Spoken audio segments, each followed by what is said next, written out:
This is Before It Was Headlines, It Was Prophecy, and I'm your host, Katie Elizabeth.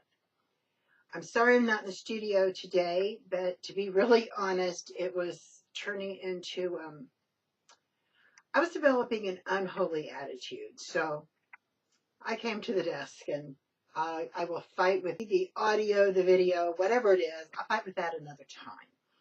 I want to talk because the message is too important and I needed to stay in the proper attitude to share it. In seeking Yud-Heh-Vah-Heh regarding the land Sabbath, I've come across some more information, of course. If we ask, he will answer. And we're promised if we seek, we'll find. So,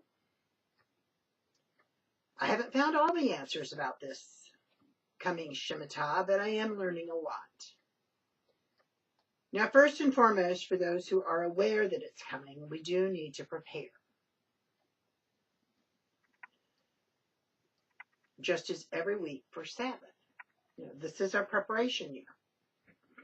From what I'm reading so far, the chosen people actually went into Babylonian captivity over disregarding the Sabbath, taking on the customs of the heathen nations, and not letting the land rest. So considering the condition of our nation, we certainly cannot stand under the blood of Messiah in rebellion, decrying grace and mercy. Atrocities are going on around the world. We simply must stop assuming we'll be exempt. The idea of being a super nation pretty much seems to be in our own image at this point. Yesterday, I think it was just yesterday, there was a shooter at LAX. Someone with TSA has died, so get ready for more loss of freedom in our travel.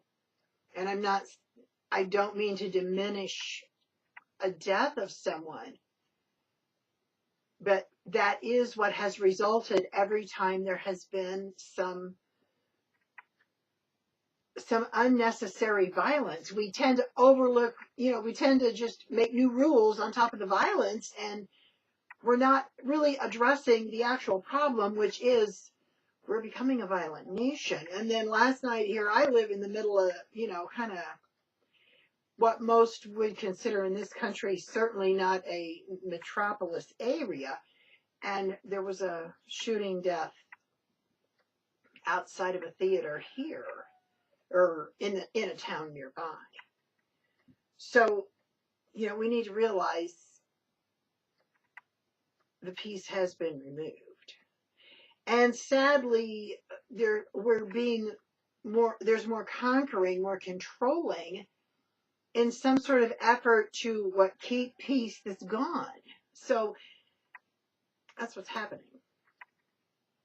But the three things that caused ancient Israel to go into Babylonian captivity, the three that were huge was, they were disregarding Sabbath, which is not keeping, that's not pleasing unto Yud-Heh-Vah-Heh. He spelled it out very clearly. We all know that there are 10 commandments, and the fourth one is to remember the Sabbath and keep it holy. So, and they had disregarded that, and they'd also taken on many, many customs of the nations around them. And of course, we all struggle and discuss that year after year through this season in particular. So we've done that too. And then, I addressed last week through the special report that the land hasn't been allowed to rest.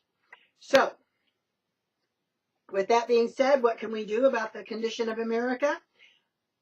Virtually, if you're watching this and you have a big control, like you're a representative or something, that'd be great. But for the most part, it's us as individuals. And this is what I can do. I can close my shop for Shabbat. And if you go to the website, you'll see there's a little sign over the hay bale that takes you to the store. I don't pull the whole store down. That would be like, if I had a brick and mortar place, I wouldn't take the building down every week. I'd hang up a closed sign. So that's what I do. Hang the Shabbat, the link to the service over the link to the store. And although I don't have big teachings against the customs of this nation, my non-participation is well known. And I do love to share about the feast days and holy days of Yud-Heh-Vah-Heh. That's what I teach on. So it seems once you taste the goodness of his feasts, the other celebrations are just a high-stress fizzle. Or so they appear from watching the people I see continue to try to participate. And as for letting the land rest, I truly am making preparation to make no food purchases. Of course, I'm not going to raise it. I already said that last week.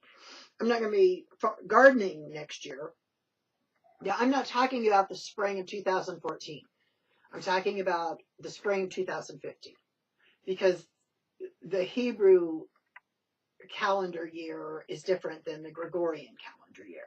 There will be a garden in the land of Goshen, Yah willing, next spring. I'll be sowing one. Because what I have read about that is he promises, well, I'll get to that in a minute.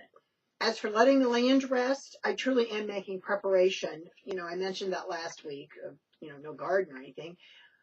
But I also plan to not purchase food through that year of Shemitah, not buy any produce or anything, because that would be still, the land would not be resting on my behalf. So, but I did find this promise, and I'm going to read it to you. I found it in Leviticus 25, 20 through 22. And if you shall say, what shall we eat the seventh year? Behold, we shall not sow nor gather in increase. Then I will command my blessing upon you in the sixth year, and it shall bring forth fruit for 3 years. And you shall sow the 8th year, and eat yet of old fruit until the 9th. Until the fruits come in, you shall eat of the old store. Listen, did you hear that promise? He put it in writing. Bring forth fruit for 3 years. So I'm going to stand on that. That's my plan. Next year, I plan to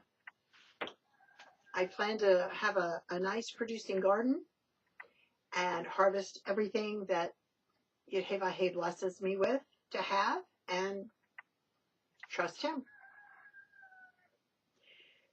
Now, I want to say this again because, I'm still learning. I want others that, if you've got ideas, if you've got questions, please email me or leave a comment at the video or leave comments at the Goshen forum board.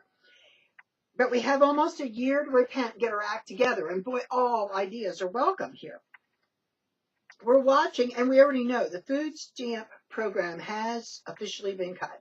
Well, Washington has no limit to spending. Isn't that interesting? Now, even if groceries remain available, they're becoming increasingly costly. You can look at an ad, and if you happen onto one from a couple of years ago somewhere, something wrapped or something packed or something, it's interesting to see how the sales right now are last year's regular price or the year before, So the increase has come. The beef supply is already dwindling. Lamb is very rarely in the meat case. Goat and buffalo, even more rare. And wild game cannot be sold. Meanwhile, the formerly fresh-cut meat case is being filled with all sorts of processed pork products and farm-raised catfish. And I'm becoming increasingly surprised with the dependency upon government programs. The high-end shellfish and seafood, they're a regular item in there now. By the time of Shemitah, the possibility of purchasing kosher food may be practically out of the question, either by price or by availability. That's something we need to consider. Now with the mandatory health care, so see, we've covered, we're seeing the evidence of these riders. Every time there's violence, there's more conquering rather than realizing the peace has been removed. We need to realize that and keep that in balance. A balance of our understanding. We're not going to change it. We need to keep that perspective, though, that one more law is not going to change what's been released, what's running across the earth. And then, of course, our economics are our economy is I don't even understand the way our government figures economics. It just, there'll be a real interesting article at the Goshen Gazette coming out tomorrow evening, and it's in contemplation of preponderance. It's, a math story problem. So I urge you to read that when it comes out.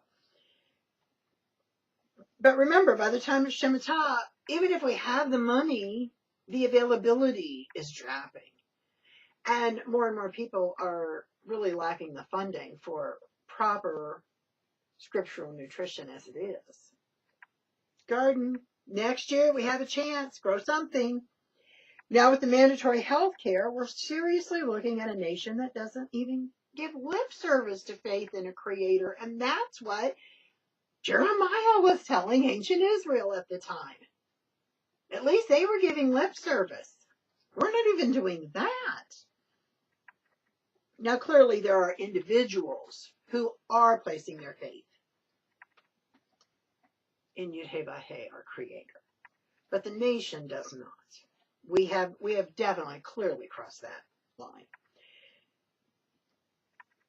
As we see the line of separation becoming wider between mainstream and being set apart, I can't help but wonder, and this is only wondering though, if the coming Sabbath year will see a twofold situation.